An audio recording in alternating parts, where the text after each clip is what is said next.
yo tenía unos 5 años, mi papá murió de difteria. Difteria es una enfermedad infecciosa causada por una bacteria que se puede prevenir por vacunas o tratar con antibióticos. Pues si no quieres ser política, mejor te dedicas a la epidemiología, a la salud pública. Y le dije, me parece excelente.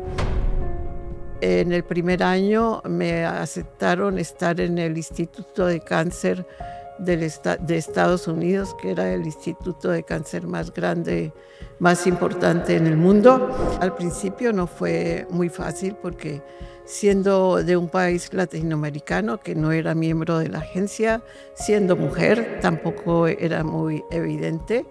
Pero bueno, logré, a pesar de oposición interna y muchos problemas, logré estar allí. Kirticha en su laboratorio hizo los 3 test y con los 3 test salió que el virus del papiloma humano era lo más importante.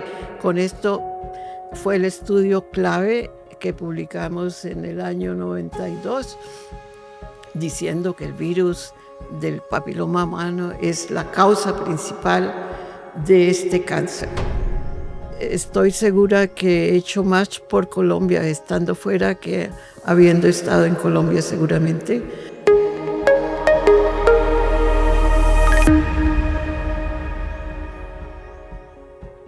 Hola, bienvenidos a un episodio de Latitud 4, una línea cientos de trayectorias. Hoy tenemos una invitada muy especial, la doctora Nubia Muñoz Calero. La doctora Nubia es una médica científica colombiana formada en la Universidad del Valle, en el National Cancer Institute y en la Universidad de Johns Hopkins en Estados Unidos. Por más de 30 años, la doctora Nubia trabajó en la Agencia Internacional de Investigación sobre el Cáncer en Lyon y su investigación demostró que el virus del papiloma humano es una causa central y determinante necesaria del cáncer de cuello uterino.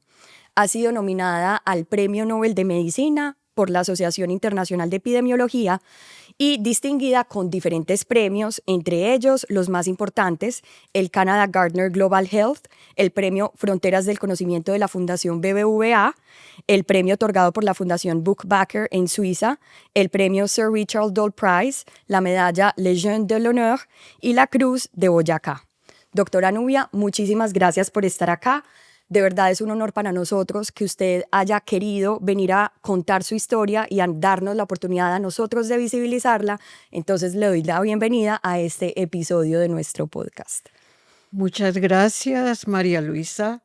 Bueno, empecemos contando de dónde vengo yo. Excelente, me parece muy bien. Nací en Cali, en una familia de recursos modestos. Mi papá era vaquero y mi mamá oficios domésticos, y yo era la quinta de 5 hermanos, 4 hermanos hombres y yo. En mi infancia está marcada por un episodio triste porque cuando yo tenía unos 5 años, mi papá murió de difteria. Difteria es una enfermedad infecciosa causada por una bacteria que se puede prevenir por vacunas o tratar con antibióticos. Entonces fue un drama para la familia porque era la principal fuente de recurso y claro, una familia sin padre no es completa. Y por eso mis hermanos mayores, cuando terminaron sus estudios secundarios, tuvieron que salir a trabajar, a sostener la familia.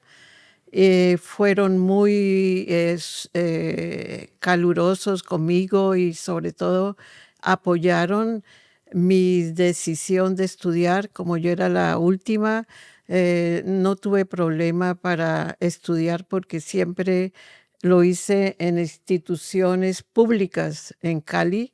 En ese momento, tanto las escuelas de primaria como secundaria, el liceo departamental, eran instituciones de gran calidad. Después de terminar mi bachillerato, quise estudiar una carrera y quería presentarme a la universidad. No tenía muy claro, solo a último momento dije, bueno, microbiología es una carrera interesante, seguramente voy a aplicar a esto. Y luego pensé, no, porque si es microbiología, ¿por qué no medicina? Entonces decidí aplicar a la Facultad de Medicina de la Universidad del Valle.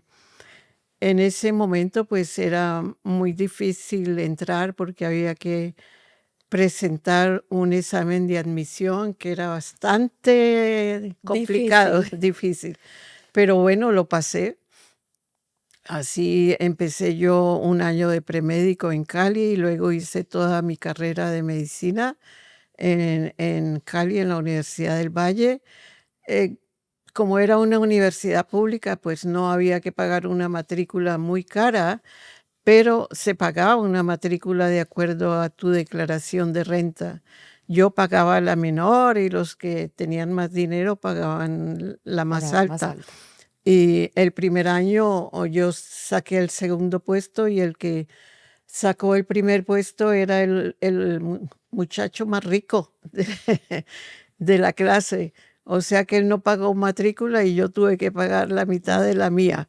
Entonces, a partir de allí dije, no, esto no es así. Tengo que Claro. ser la primera el resto de mis estudios. Y así fue.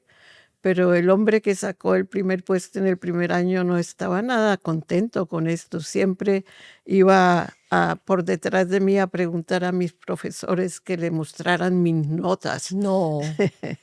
No, él no creía que yo sacaba el primer puesto, pero bueno, así terminemos medicina. A mí me gustaba mucho la medicina clínica, Sí. el hecho de hacer un diagnóstico, un proceso muy interesante y sobre todo luego de aplicar el tratamiento adecuado.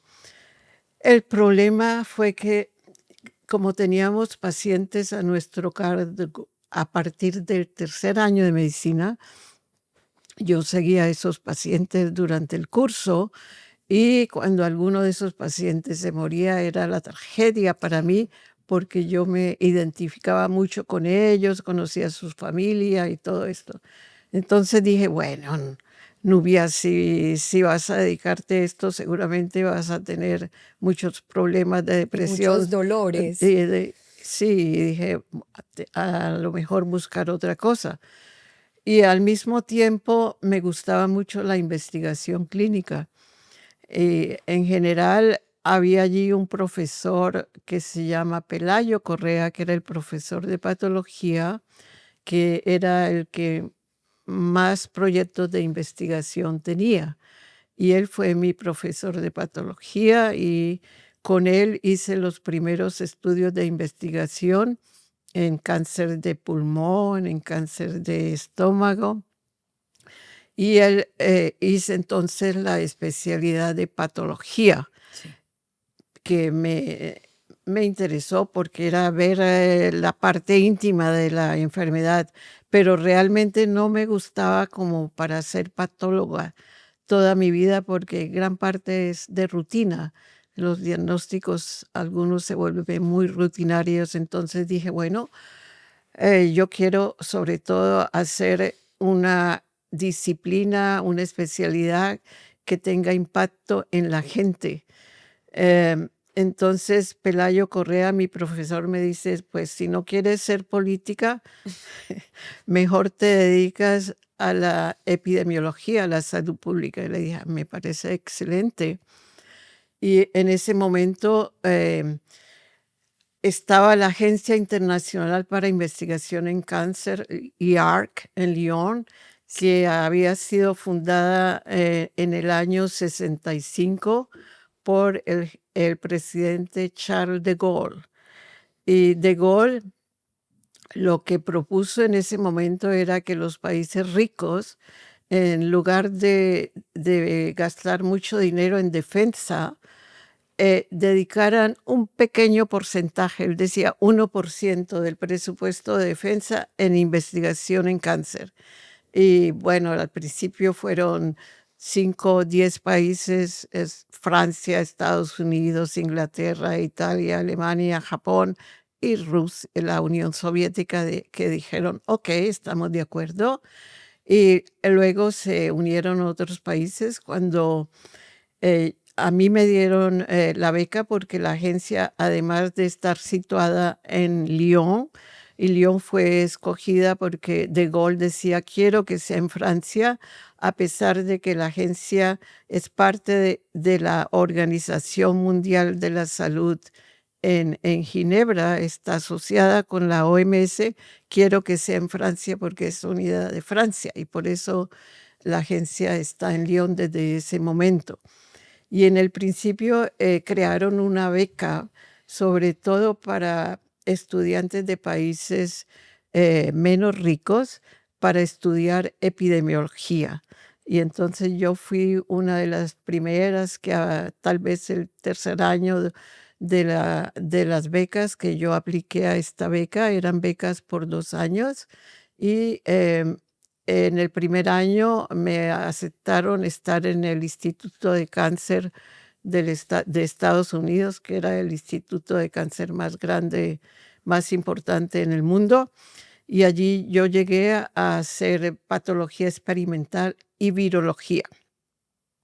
Fue un año muy interesante porque era descubrir un nuevo país y perfeccionar mi inglés, porque no era muy bueno, a pesar de que medicina usábamos libros en inglés en Cali, pues el inglés hablado era Era muy diferente. diferente, me imagino. Pero bueno, la persona que me recibió en el Instituto de Cáncer, la doctora Thelma Dawn, fue una médica investigadora fantástica que me apoyó mucho en ese primer año. Entonces fue algo muy importante porque primero abrí los ojos a esta cultura y a gente muy buena que trataron de ayudarme mucho.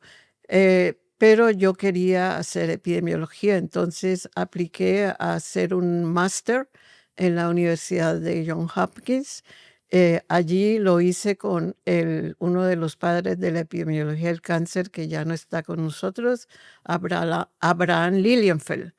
Y con él fue mi tutor e hice el máster de epidemiología del cáncer. Y después de esto mi idea era regresar a Colombia, Sí, a la Universidad del Valle. Pero conocí entonces el director de esta agencia de Lyon, John Higginson, y le dije, mira, creo que me falta un año de práctica en epidemiología antes de regresar a Colombia.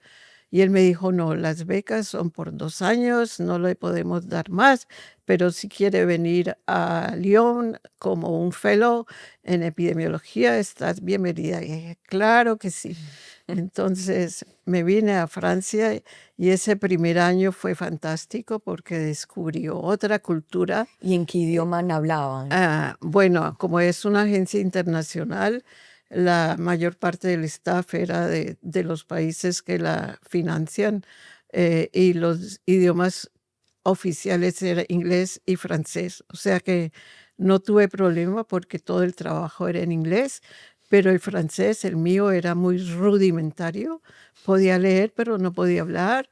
Pero poco a poco tomé un poco 2 o 3 meses de lecciones y con la vida corriente Exacto, la vida cotidiana sí, es el mejor profesor. exacto. Entonces allí estuve con esta agencia después de ese primer año, me ofrecieron un contrato por 2 años y dije, bueno, está muy bien, pero necesitaba completar experimentos que yo hacía en Lyon y que no había la facilidad en Lyon. Entonces regresé a Estados Unidos, al NCI, por un año para terminar experimentos precisamente tratando de ver si otro virus, que era el virus herpes simplex tipo 2 era la causante de ese cáncer de cuello uterino. Esos experimentos no dieron una respuesta segura. En el NCI, después de haber estado mi segundo año allí, me ofrecieron un puesto de visiting scientist para quedarme allí, pero luego yo comparando la cultura y la vida en Estados Unidos y en Francia y dije, no, no, no, me gusta más la vida en Francia. Es una cultura totalmente diferente, aunque en Estados Unidos conocí gente muy valiosa, pero la cultura en general no me atraía para nada ese interés especial por el dinero, dinero, dinero, no importa qué, economizar dinero. Y dije, no, en Francia me siento más bien. Sí, y si ponía, por ejemplo, en contraste esa relación de colegaje en Estados Unidos y en Francia, ¿dónde se sentía más cómoda? Desde el punto de vista de colegas estaba bien en los dos sitios. Sí, Lo que no me atraía mucho era el ambiente general en Estados Unidos. sí. Y en Francia, pues encontré que había mucho más posibilidades desde el punto de vista cultural, en música, en teatro y la gastronomía. Sin No se, duda, no se comparaba sin en duda. los dos países. Sí. Entonces, después de ese tercer año en Estados Unidos, regresé a Francia y ya en la agencia me ofrecieron, allí son contratos de Sí. 2 años y cada 2 años tienes que defender tu puesto, tienes que presentar proyectos frente a un consejo científico, que es el que viene cada año de miembros de los diferentes países que fundan esta agencia. En este momento son 30 países que son miembros de la agencia. Cuando yo estaba eran unos 20 países y esos 20 países envían un representante al consejo científico para revisar programas y un representante al Consejo de Gobierno para decidir qué dinero aportan. Y yo era en ese momento la única miembro del staff que era de un país latinoamericano, porque naturalmente que tendrían dar prioridad a staff que venía de los países que financian la agencia. Entonces, al principio no fue muy fácil porque siendo de un país latinoamericano que no era miembro de la agencia, siendo mujer, tampoco era muy evidente. Pero bueno, logré, a pesar de oposición interna y muchos problemas, logré estar allí. Cada 2 años me renovaban el contrato si aprobaban mis proyectos. Luego al final eran cada 5 años. Pero durante ese tiempo que estuve allí, 31 años, siempre antes de firmar un nuevo contrato me preguntaba, ¿y qué tal si regreso a Colombia en este momento? Porque siempre estaba la idea de regresar a Sí. Colombia. Pero cada vez que yo comenzaba un proyecto de investigación y que podía incluir Colombia, digo, pero bueno, estoy haciendo tal vez aquí más por Colombia que si me voy a Colombia. Qué lindo eso, qué lindo esa parte y ahí me quiero detener un poco y es que nos cuente cómo desde todo ese trabajo de investigación, desde todos esos ambientes tan multiculturales, ¿cómo hacía o qué hacía propiamente o qué tipo de proyectos empezó a elaborar para que Colombia estuviera siempre de alguna manera como en el foco de las investigaciones, de los proyectos y que siempre lo que usted estuviera haciendo en la agencia pudiera verse reflejado en Colombia como tal? Sí, bueno, como mencioné antes, desde que yo estaba en Cali como médica en patología, empecé un estudio de investigación sobre el cáncer de cuello uterino, porque era en ese momento el cáncer más importante en las mujeres, sobre todo en los países pobres, en América Latina, en África, en algunos países asiáticos, era el cáncer más importante. Entonces, mi prioridad siempre ha sido dar más importancia a los cánceres que representan un impacto en salud pública muy grande para los países pobres. Y por eso empecé con cáncer de cuello uterino en Colombia. Y luego cuando estuve en Estados Unidos y en Francia fue uno de los primeros cánceres también con los que continué la investigación. En Colombia empecé, como digo, en los años 60 con este virus que era el candidato en ese momento, el virus herpes simplex tipo 2, pero luego de hacer estudios en Colombia y en otros países con este virus, encontramos que la evidencia no era nada clara.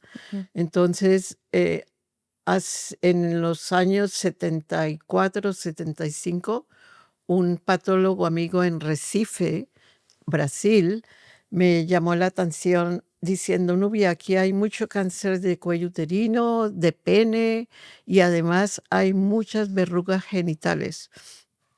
Y en ese entonces ya sabíamos que el virus del papiloma humano era la causa de las verrugas genitales, pero no teníamos idea si estaba relacionado con el cáncer de cuello uterino. Entonces me fui yo a Brasil. Estando ya en Francia, tomé 4 meses para este proyecto en Recife.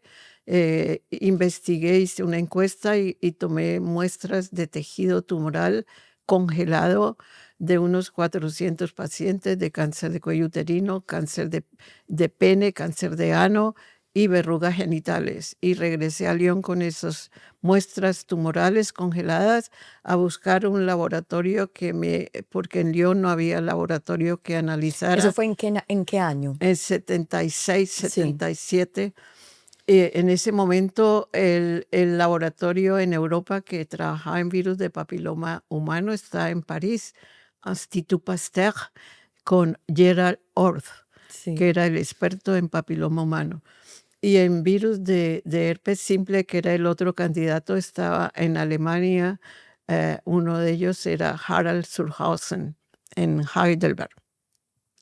Entonces contacté a estas 2 personas que yo conocía y que habían estado en Lyon para discusiones y seminarios, y les dije: "Mira, yo tengo estos tumores que yo traje de Recife, tú puedes analizar para virus de papiloma en París y tú para herpes simplex tipo 2".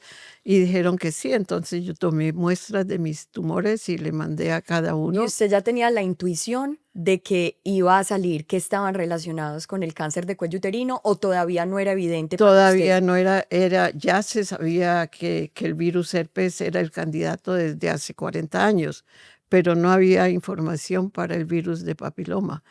Entonces, Orth, el único instrumento que él tenía para buscar el virus de papiloma era el microscopio electrónico.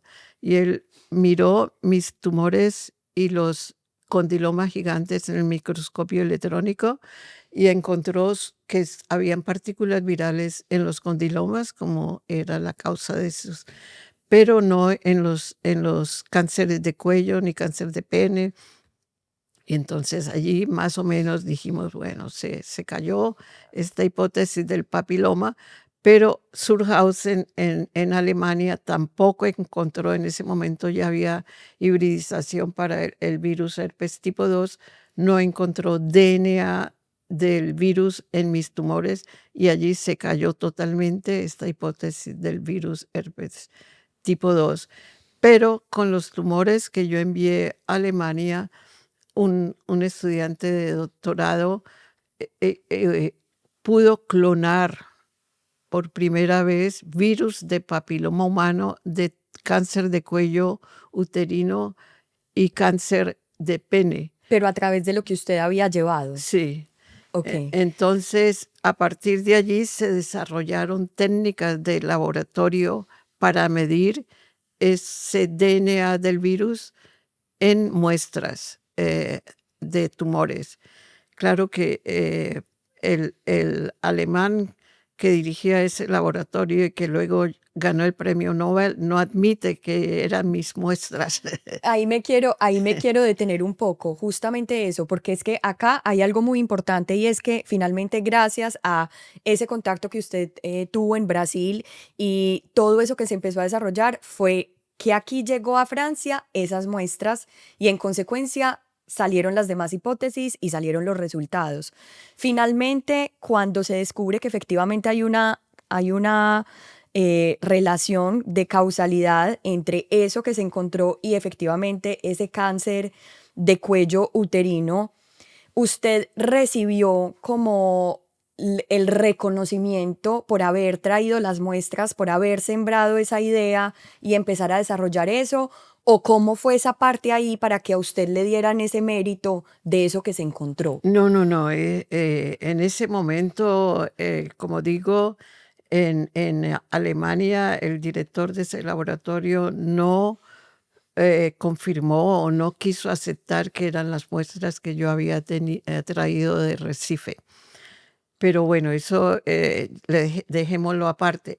Lo importante es que a través del desarrollo de estas técnicas de laboratorio que se hicieron después de clonar los primeros tipos de papiloma en las muestras de Recife, se desarrollaron test de hibridización, que era lo que necesitábamos para buscar si el virus del papiloma estaba en los tejidos tumorales y no tumorales. Y en Alemania se desarrolló un test de hibridización y Gerald Orff desarrolló otro test de hibridización, dot plot y filter in situ en Alemania. Entonces, como ya habían esos test de hibridización, dije, ahora lo que hay que hacer es un estudio epidemiológico para confirmar si hay asociación o no. Entonces, escogí hacer el estudio en Cali, Colombia y en España. ¿Por qué en estos dos países? Porque en Cali en ese momento el cáncer de cuello uterino era de los más altas incidencias y en España la más baja. Entonces quería saber si en estos dos países la causa era similar y por eso con mi primer asociado en Lyon que estuvo trabajando conmigo 10 años, Javier Bosch de Cataluña, realizamos el primer estudio de casos y controles en Cali, Colombia y en España. Y en Cali recogimos, incluimos 400 mujeres con cáncer de cuello uterino y 400 mujeres sin cáncer de cuello uterino. Y además los maridos de las mujeres con cáncer y mujeres sin cáncer, porque ya sabíamos que el virus era transmitido sexualmente. Y en España también para obtener 400 casos tuvimos que ir a 10 provincias diferentes porque era una incidencia baja. En Cali, con una ciudad, tuvimos los 400 casos sin problema. Entonces hicimos un estudio epidemiológico con todas las de la ley, muy detallado, no solamente un cuestionario muy amplio de todos los hábitos, no solamente hábitos personales de tabaco, de alcohol, de dieta, sino también hábitos sexuales, de compañeros sexuales, tanto de las mujeres como de sus maridos. Lo mismo en España, claro que fue un trabajo grande porque teníamos que formar entrevistadores en 10 provincias en España, en Cali. Trabajé con la Universidad del Valle, el doctor Luis Tafur en el departamento de epidemiología, era el investigador principal. Y entonces fue un estudio muy bonito que el trabajo de campo duró unos 3, 4 años de entrevistar y recoger estas muestras porque había que examinar las mujeres con cáncer y las mujeres sin cáncer para poder tomar biopsias. Y lo mismo los hombres, examinamos los hombres, los maridos después de entrevistar. Y luego, de nuevo, se centralizaron todas las muestras de cáncer y sin cáncer en Lyon, en el laboratorio en Lyon. Pero de nuevo no teníamos un laboratorio que hiciera estos virus de papiloma. No había laboratorio en el IARC, en Lyon. Entonces, de nuevo... A París con Gerald Orff y a Surhausen en Alemania. Entonces les dije, tengo este estudio de casos y controles, les puedo enviar muestras de los primeros 50 casos, 50 controles, y ustedes, por favor, los hacen el test con el test que ustedes dos tienen. Y dijeron, ok. Entonces envié esto, ellos hicieron el test y si se usaba el test alemán de hibridización, realmente la asociación era muy pequeñita, casi no existente, era un riesgo relativo de menos de 2, que es muy bajito. En cambio, si se usaba el test de Gerard Orff en París, el riesgo relativo era muy grande y lo que indicaba que había una asociación muy fuerte y que seguramente era la causa. Entonces dije, bueno, tenemos que unirnos los dos, que vengan a Lyon para discutir estos resultados totalmente opuestos, porque yo tengo que escoger cuál test voy a usar en mi estudio grande. Y los dos hombres se consideraban lo más Sí. importante del mundo, no querían hablar el uno con el otro, no quisieron venir a Lyon, no, mi test es el mejor, el otro decía, el mío es el mejor. Finalmente, después de mucha discusión, meses después, finalmente el director de la agencia, que era un italiano, los convenció para estar juntos conmigo en París. Y los dos vinieron a París, les mostré los resultados de ese estudio piloto totalmente contradictorio y no quisieron aceptar. Dijeron, no, seguramente tú le diste muestras diferentes a él que el mío, mi test es el mejor, mi test es el mejor, y de allí no salieron. Entonces dije, bueno, no puedo, no, la única Y solución. cómo no, y tener cuidado porque finalmente esto es para un bien mucho mayor, entonces manejar ese tipo de sentimientos, de emociones de un lado al otro, ¿cómo hacer para que no permeara el estudio como tal? ¿Cómo manejó esa Lo tensión? que yo les dije, mira, son dos test que son nuevos y hay que validarlos contra un test que en ese momento era el gold standard de estos tests, que era el Southern Blot. Pero el Southern Blot en ese momento requería mucho trabajo porque era un test muy largo y además era muy caro. Entonces ellos dijeron, no quiero validar mi test contra el Southern Blot, no lo quiero. Entonces tuve la fortuna de encontrarme en un meeting en Estados Unidos a un hombre fantástico que se llama Kirti Shah. Bueno, desafortunadamente ya nos quitó. Kirti Shah trabajaba en el laboratorio de virus de Johns Hopkins. Sí. Y entonces le conté mi problema con estas dos primadonas de París y me dice, Nubia, no te preocupes, yo te voy a hacer el test de todos tus especímenes usando el Southern Blot. No sé cómo voy a conseguir el dinero, pero lo conseguimos. Y así fue. Kirti Shah, entonces mandamos todos los especímenes a Johns Hopkins. Kirti Shah usó el Southern Blot. Al mismo tiempo que él usaba el Southern Blot, se desarrollaron un test comercial, VariaPap, y otro test muy bueno que es basado en PCR. Kirti Shah en su laboratorio hizo los 3 tests, y con los 3 tests salió que el virus del papiloma humano era lo más importante porque estaba presente prácticamente en todos los cánceres de cáncer de cuello y muy poco prevalencia en los controles sin cáncer.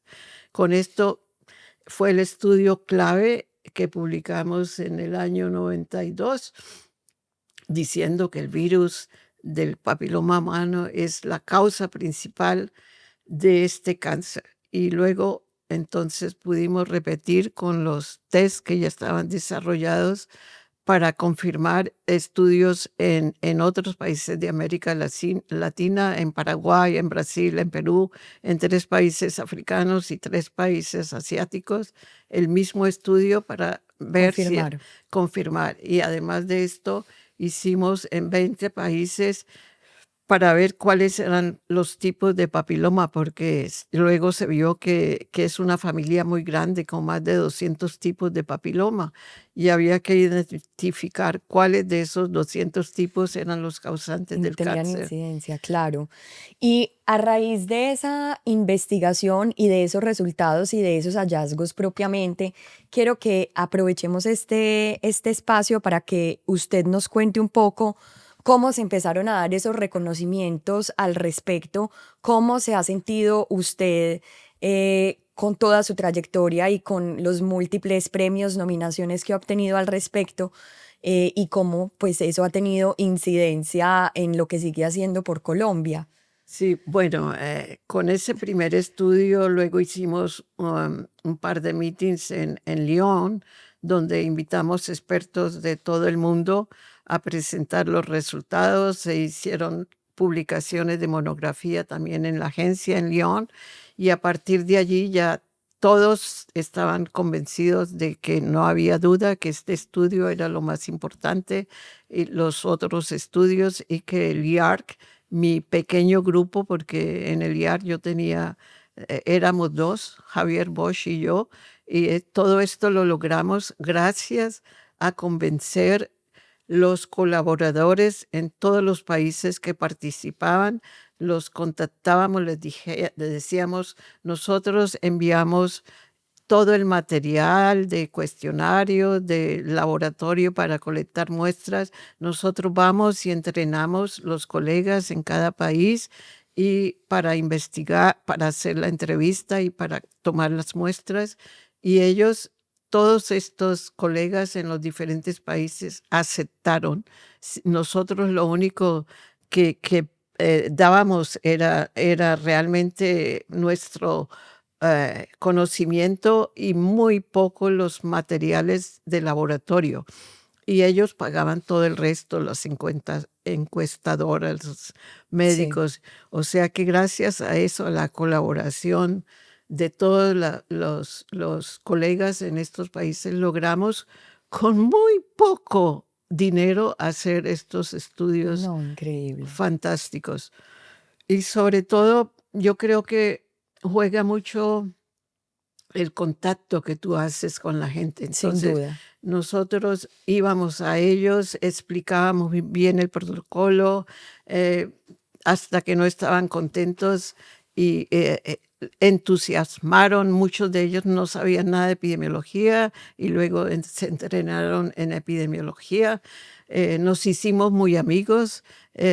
Muchas, cuando mi presupuesto me permitía, hacía meetings en Lyon con todos los investigadores para presentar los resultados, para discutir las publicaciones científicas.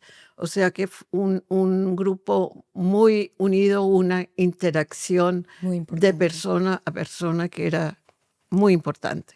Entonces, con esto para mí fue, bueno, encontramos esta causa, era una fortuna, Claro, porque muchos investigadores se pasan la vida. la vida y no encuentran. Claro. Y yo me pasé, bueno, no eran 20 o 30 años, pero encontramos.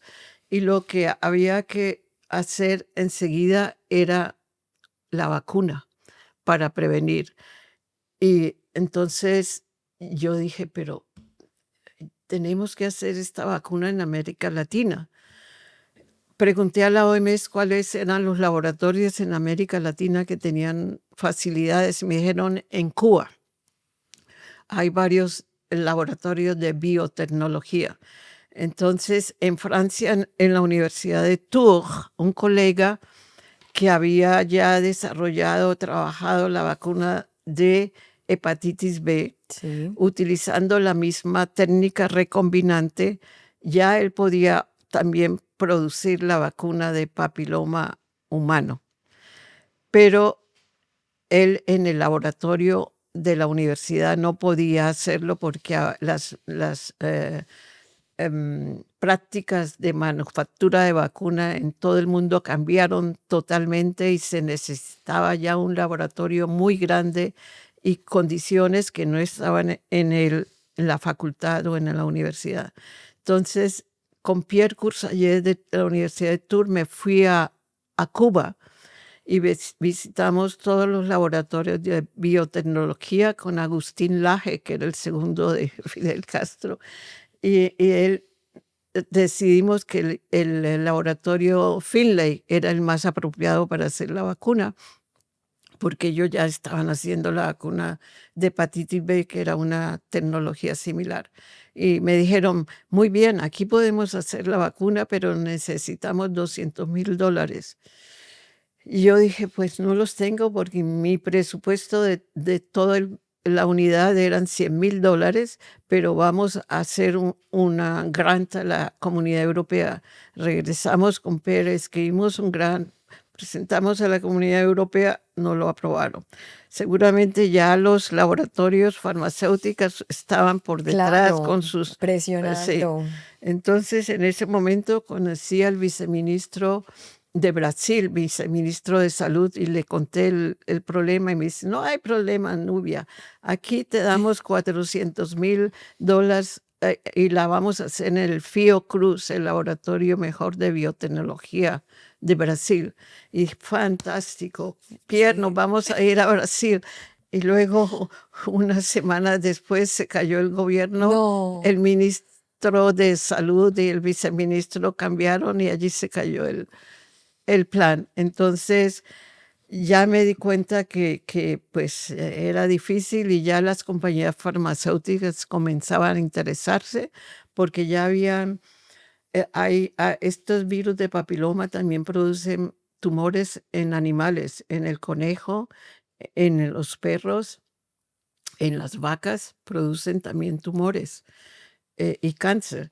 Y ya había las compañías farmacéuticas comenzaron a producir vacunas para los tumores de animales y funcionaban. Entonces empezaron dos compañías grandes, Merck y GlaxoSmithKline, a trabajar en esta vacuna para el papiloma humano. Y yo invité el grupo de Merck a Lyon, a la agencia, para presentarle nuestros estudios y decirle que queríamos participar en el desarrollo de la vacuna.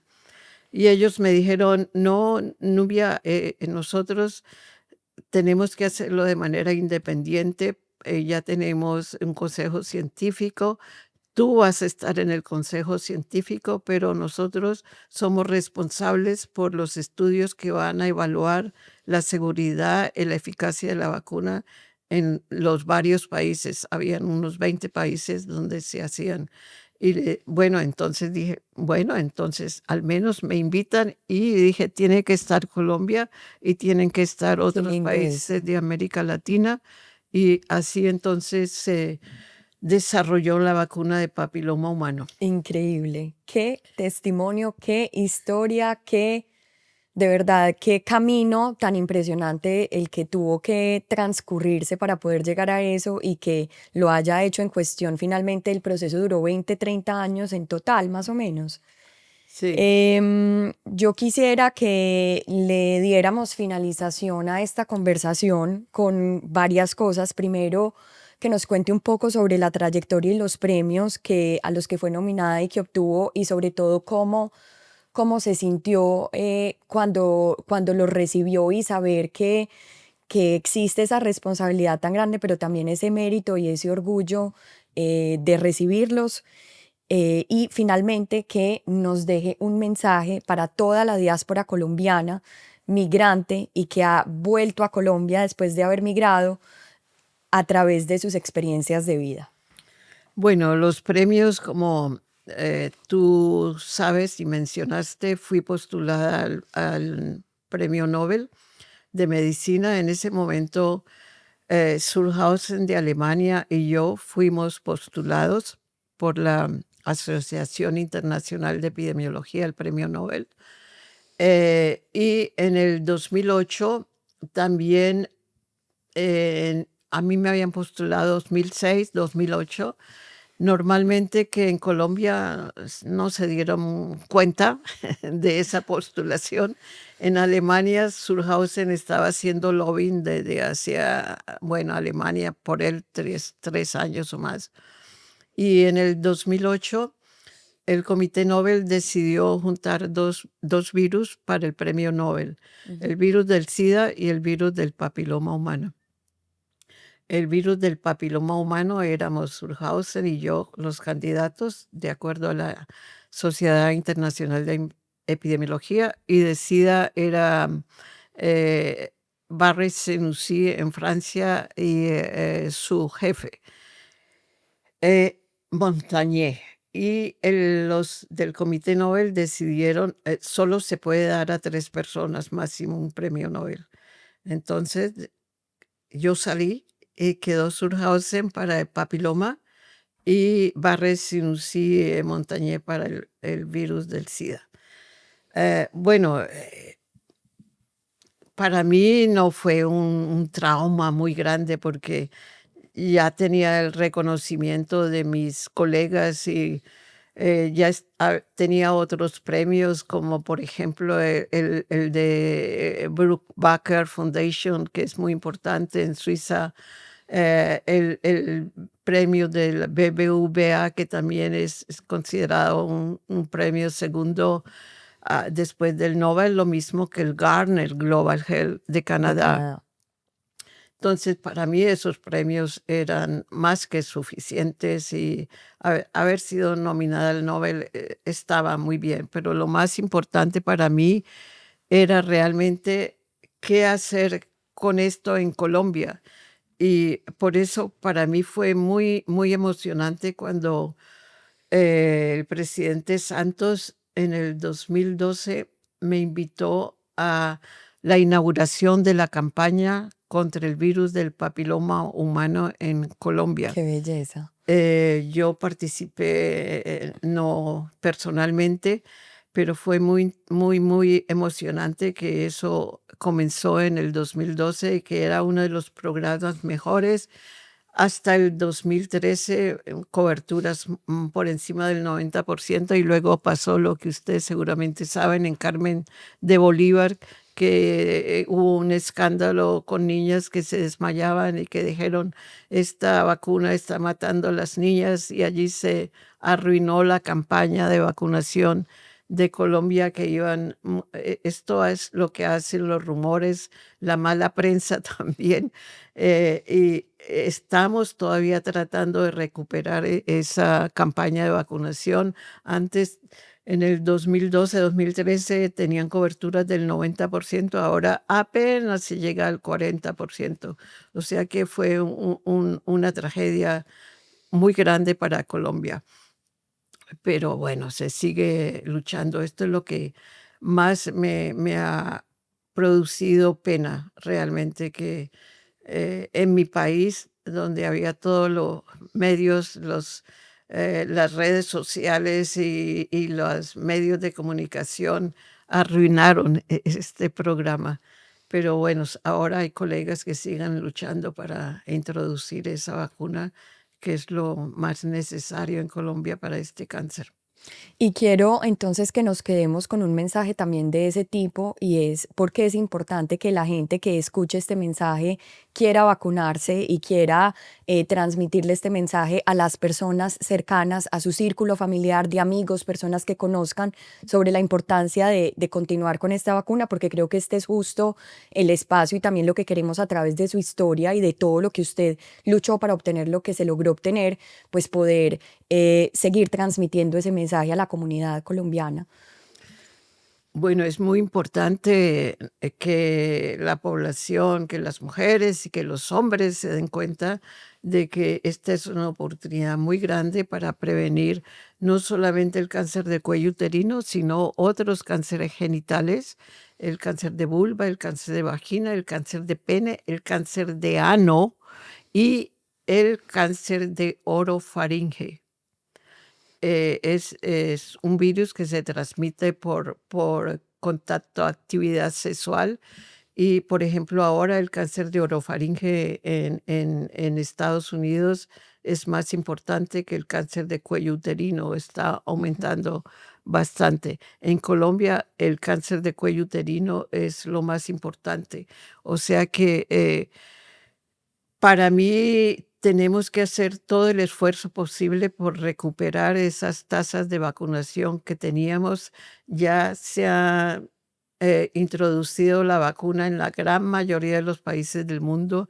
Ya hay mucha experiencia y se sabe que es una vacuna segura, no produce mayores problemas, solamente una reacción local y sobre todo es una vacuna muy eficaz.